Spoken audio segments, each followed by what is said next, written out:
Press the Lord. आप सभी को जय मसीह की। आज के इस काउंसलिंग वीडियो में, इस काउंसलिंग सेशन में आप सभी मेरे जवान भाई और बहनों का स्वागत है। I welcome all of you in Jesus name.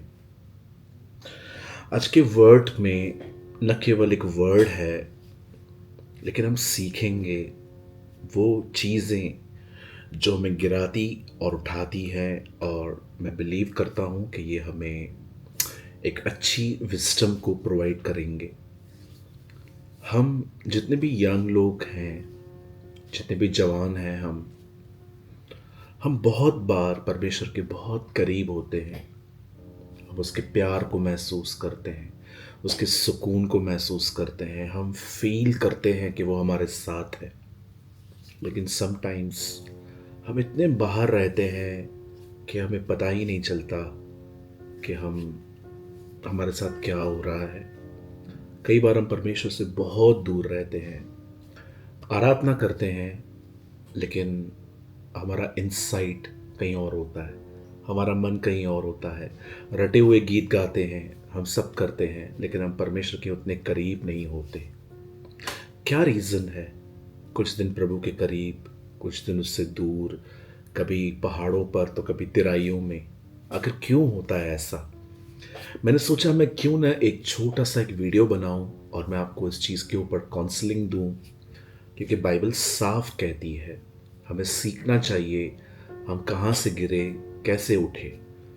प्रकाशित वाक्य की किताब में लिखा है, ध्यान कर तू कहाँ से गिरा, लौट आ और अपने मन को फिरा।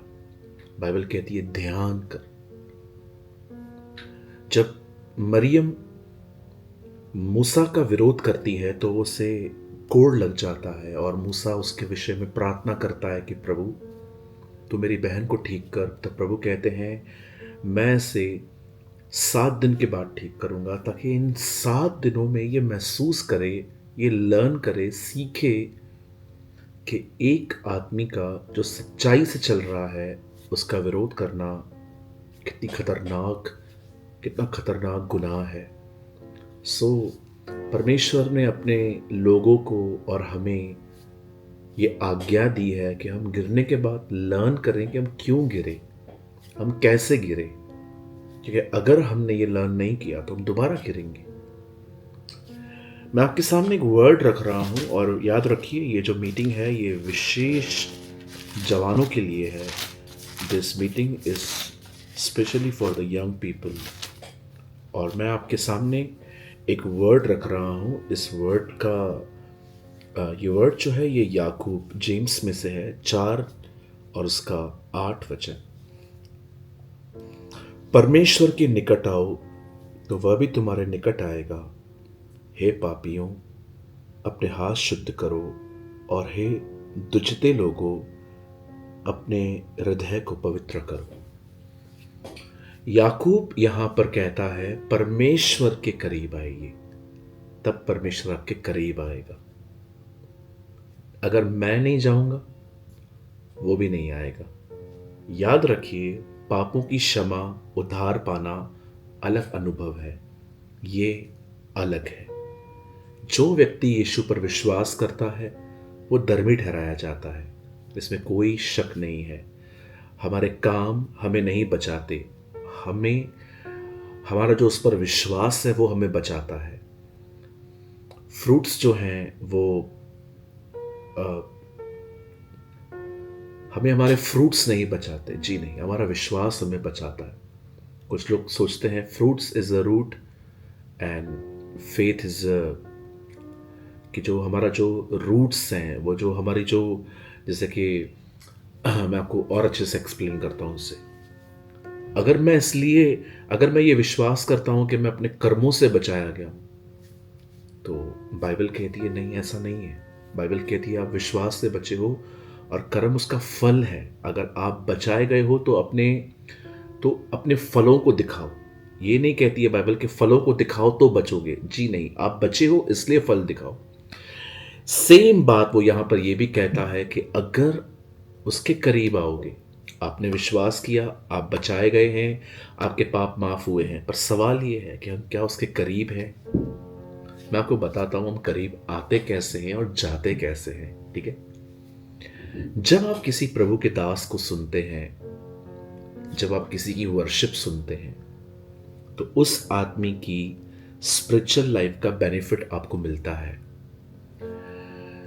जब एक व्यक्ति परमेश्वर के करीब जाता है और वो सेवकाई करता है, तो वो भी अपने लोगों को वहीं ले आता है जहां वो है। हम वहां पहुंच जाते हैं, लेकिन हम ये नहीं समझ पाते कि यहां पर बने रहने के लिए कुछ मेंटेन करना पड़ेगा, कुछ करना पड़ेगा। बाइबल कहती है, पौलुस पानी में भी जब जब बारिश हो रही थी तब भी लकड़ियों में, जब भी वो लकड़ियां रख के आग लगा के उनको बार बार फीड कर रहा था। हम शायद इस बात को समझ न पाए, लेकिन वो जानता था कि भले ही बारिश हो रही है तो भी लकड़ियों को आग जला के रखना और उनमें वापस लकड़ियां डालना जरूरी है, ताकि थोड़ी बहुत आग बनी रहेगी। सेम ऐसा ही है, दुनिया पानी की तरह है, वो हमेशा वो आपके ऊपर आती रहेगी। आपकी आग जलती रहनी चाहिए।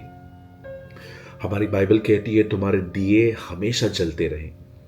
आपने किसी की आराधना सुनी, आपने किसी का वचन सुना, वो व्यक्ति आपको प्रभु के करीब लेके आया, लेकिन अगर उसके बाद आप इनडिसिप्लिन लाइफ जिएंगे, आप वापस दूर हो जाएंगे। मैं आपको एक उदाहरण देता हूं। कल्पना करिए आप नौकरी करते हैं, 9 बजे आपको घर से निकलना है, 10 बजे आपको ऑफिस रीच करना है, अपना लैपटॉप ऑन करना है, या कुछ भी। अगर आप एक शॉप पे सेल्समैन हैं या किसी भी कंपनी में काम करते हैं तो एक टाइम होता है। अगर आप अपने काम पे जाने के पहले 1 घंटा पहले उठेंगे, उसमें आप नहाएंगे, फ्रेश हो जाएंगे, ब्रेकफास्ट करेंगे, परिवार से मिलेंगे, 1 घंटा तो कंप्लीट हो गया। फिर प्रेयर कैसे होगी? चलते चलते। मैं नहीं कहता हूं ये बुरी है, लेकिन आपको लगता है सिर्फ ये काफी है? हर वो व्यक्ति जिसे 10 बजे काम पे पहुंचना है, अगर वो 9 बजे उठेगा तो वो खुदा को इतना खास टाइम नहीं दे पाएगा, उसका मन बटा हुआ रहेगा। इसलिए हमें सुबह थोड़ा जल्दी उठना चाहिए, 1-1.5 घंटा पहले। उसमें हमें थोड़ी सी बाइबल पढ़नी चाहिए, प्रभु से बात करना चाहिए, उसके नज़दीक रहना चाहिए। लेकिन अब कहेंगे मैं सुबह जल्दी नहीं उठ पाता हूँ। क्या कारण है जल्दी ना उठने का? क्योंकि आप जल्दी सोते नहीं हैं। इसीलिए मैंने कहा, हर वो व्यक्ति जो अनुशासन नहीं सीखेगा, डिसिप्लिन नहीं सीखेगा, जल्दी सोना नहीं सीखेगा, तो वो जल्दी उठ भी नहीं पाएगा, और जल्दी उठ नहीं पाएगा तो वो दुआ भी नहीं कर पाएगा। आज आप और मैं बार बार परमेश्वर से दूर जाते हैं, उसका एक मुख्य कारण है इनडिसिप्लिन लाइफ। यहां बाइबल कहती है, तुम निकट आओ, वह भी तुम्हारे निकट आएगा। निकट जाने के लिए समय बिताना पड़ता है, प्रेयर करनी रहती है, प्रभु का वचन पढ़ना पड़ता है, जिसके लिए डिसिप्लिन इंपॉर्टेंट है। एक बार हम मीटिंग में गए, हमने कुछ सुना, हमने कुछ आराधना स्वीकार की, हमें अच्छा लगा, और 2-3 दिन तक हमारे अंदर वो आग जलती रहती है। लेकिन फिर से कोई दोस्त आता है, नौकरी बीच में आती है, मोबाइल बीच में आता है, और आपको उस डिसिप्लिन से बाहर लेके जाता है, और फिर वहां से आपके और परमेश्वर में गैप आना स्टार्ट हो जाती है। मेरे भाइयों, मेरी बहनों, मैं आप में से हर एक को कहना चाहता हूं, अपने लाइफ में डिसिप्लिन लेके आइए, अनुशासन लेके आइए।